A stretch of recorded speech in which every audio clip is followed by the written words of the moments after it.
Uploaded on the ST Book YouTube channel. बातों ही बातों में अनिकेत ने विष्णु शर्मा से एक ऐसा सवाल पूछ लिया था जो अक्सर हम फाइनेंशियल एडवाइजर से पूछा करते हैं, पैसे का शॉर्टकट। अनिकेत के सवाल पर पहले तो विष्णु शर्मा जी मुस्कुराए, उसके बाद अपने लैपटॉप की विंडो को बंद करते हुए वो अपनी पीठ के पीछे पिलो लगाकर आराम से बैठते हुए बोले, यार अनिकेत, ये आजकल की युवा पीढ़ी को क्या हो गया है। अगर तुमने मेरी सारी किताबें पढ़ी हों तो तुमने एक बात नोटिस की होगी, मैंने हमेशा से शॉर्टकट रास्ते का विरोध किया है। और मैं क्या, दुनिया का हर एक वो व्यक्ति जिसे फाइनेंस की अच्छी समझ है, वो हमेशा शॉर्टकट के रास्ते को अपनाने के लिए मना करता है। अभी विष्णु जी की बातें खत्म नहीं हुई थीं कि अनिकेत बड़ी उत्सुकता से बीच में बोल पड़ा, लेकिन सर, मैंने रिच डैड पुअर डैड किताब पढ़ी थी जिसमें वो तो शॉर्टकट अपनाने के लिए भी कहते हैं। उनका मानना है कि शॉर्टकट का रास्ता रिस्की होता है, लेकिन बिना रिस्क के लाइफ में अमीर नहीं बना जा सकता है। दोस्तों, अब एक ऐसा सवाल आ चुका था जिसमें एक फाइनेंशियल एडवाइजर को दूसरे फाइनेंशियल एडवाइजर के दिए गए एडवाइस को डिफेंड करना था, लेकिन वो भी बिना किसी को गलत साबित किए। ऐसे में विष्णु शर्मा जी ने अनिकेत को मुस्कुराते हुए क्या जवाब दिया, जरा गौर से सुनिएगा। बिल्कुल सही कहा, बिना रिस्क के तो अमीर नहीं बना जा सकता। हर शॉर्टकट के रास्ते में बहुत ही बड़ा रिस्क है। वहां जीतने के जितने चांसेस हैं, मगर उससे कहीं ज्यादा हारने के चांसेस हैं। हाँ, बहुत सारे फाइनेंशियल एडवाइजर्स के अपने विचार होते हैं। मैं ये नहीं कहता कि आप शॉर्टकट मत अपनाओ, लेकिन शॉर्टकट का रास्ता केवल उन्हें अपनाना चाहिए जिनके पास घूमने के लिए पर्याप्त पूंजी हो, या फिर वो लोग जो शॉर्टकट के द्वारा होने वाले लॉस को आसानी से हैंडल कर सकते हैं। अब इसे तुम एक एग्जाम्पल के तौर पर समझो। मान लो कि तुम्हारे घर में 10 लाख रुपए रखे, जिसके दम पर तुम्हारे घर के अगले 5 साल के खर्चे चलने वाले हैं। ऐसे में मार्केट में कोई एक स्कीम आती है कि 10 लाख की एक लॉटरी टिकट खरीद लो, अगर जीत गए तो तुम्हें 1 करोड़ रुपए मिलेंगे। अब ऐसे में यहां पर देखा जाए तो केवल एक टिकट खरीद के 4 गुना पैसे कमाने का अच्छा मौका है। शायद 1 करोड़ कमाने में पूरी जिंदगी लग जाए। ऐसे में रिस्क लेकर एक ही दिन में 1 करोड़ रुपए कमाए जा सकते हैं। लेकिन अब यह जरूरी तो नहीं कि वो पैसे आपको ही मिले। तो ऐसे में केवल उन लोगों का रिस्क लेने के लिए कहा जाता है जिनके पास एक्स्ट्रा पैसे हों, जिसे गंवाने पर भी उनका कुछ खास नुकसान ना हो।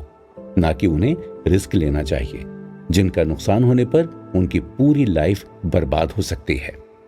विष्णु शर्मा जी की बातें अनिकेत की समझ में आ चुकी थी कि आखिर क्यों एक फाइनेंशियल एडवाइजर स्टार्टिंग डेज में लोगों को शॉर्टकट अपनाने से मना करते हैं।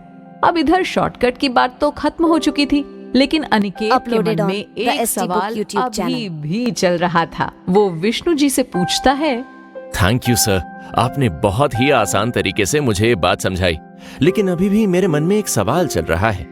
मैंने बहुत सारे फाइनेंशियल एडवाइजर को शेयर मार्केट जैसी चीजों में इन्वेस्टमेंट करने के लिए एडवाइस करते हुए देखा, सुना और पढ़ा भी है। और शायद यही बात rich dad poor dad book में भी लिखी गई है। अगर देखा जाए तो शेयर मार्केट भी तो एक तरीके का शॉर्टकट ही है, जहां हम किसी और के बिजनेस में पैसे इन्वेस्ट करते हैं और इंट्राडे ट्रेडिंग के माध्यम से एक दिन में अच्छे खासे पैसे भी बनाते हैं। तो इस बारे में आप क्या कहना चाहेंगे? मुझे इन सब चीजों में पढ़ना चाहिए या नहीं? क्योंकि पिछले कई दिनों से मैं भी शेयर मार्केट जैसी चीजों में इन्वेस्ट करने का सोच रहा था। दोस्तों, अनिकेत का सवाल बहुत ही जायज था, और ये सिर्फ अनिकेत नहीं बल्कि शायद हम सभी जानना चाहेंगे। हो ना हो, आज पैसे की नीड तो हर किसी को है ना? और हर कोई ज्यादा से ज्यादा पैसे बनाना चाहता है। ऐसे में हम सभी के मन में शेयर मार्केट जैसी चीजों के बारे में ख्याल जरूर से आता है। तो चलिए जानते हैं कि विष्णु जी ने अनिकेत के इस सवाल का क्या जवाब दिया। एज एन फाइनेंशियल एडवाइजर, देखो, मैं तो तुमसे यही कहूंगा कि शेयर मार्केट जैसी चीजों में इन्वेस्टमेंट करनी चाहिए, क्योंकि यहां रिस्क के साथ ग्रोथ करने के भी चांसेस हैं। लेकिन हाँ, एक बात हमेशा याद रखना चाहिए कि कोई भी अपॉर्चुनिटी अपने साथ रिस्क लेकर आती है। यानी उस अपॉर्चुनिटी से जुड़ी कुछ ऐसी बातें भी होती हैं जो आपको अच्छा खासा लॉस भी दे सकती हैं। इसलिए बिना प्रॉपर नॉलेज के कहीं पर भी इन्वेस्टमेंट बिल्कुल भी नहीं करनी चाहिए, क्योंकि बिना प्रॉपर नॉलेज के किया गया इन्वेस्टमेंट हमेशा नुकसान का सौदा होता है। क्या आप मुझे इसके लिए भी कोई एग्जाम्पल बता सकते हैं ताकि मैं ये समझ सकूं कि हम गलती कहाँ करते हैं? हाँ, क्यों नहीं।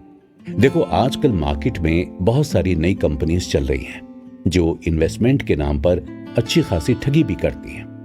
ऐसे में अगर आपके किसी दोस्त को पहले कोई प्रॉफिट हुआ होगा तो वो आपको भी उन चीजों में इन्वेस्ट करने के लिए कहेगा।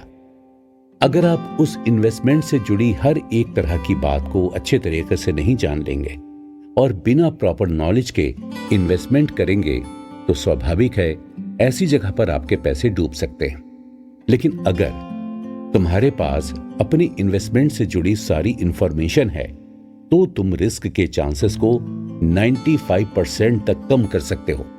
दोस्तों, विष्णु जी की इस बात से मुझे हाल ही में चल रहे आईपीएल के नाम पर होने वाली इन्वेस्टमेंट याद आती है, जहां किसी एक व्यक्ति को विनर बनाकर ये सभी इन्वेस्टमेंट कंपनी लाखों लोगों के पैसे को डुबाते हैं और हम सभी 100 या 200 रुपए समझकर उसे भूल भी जाते हैं, है ना?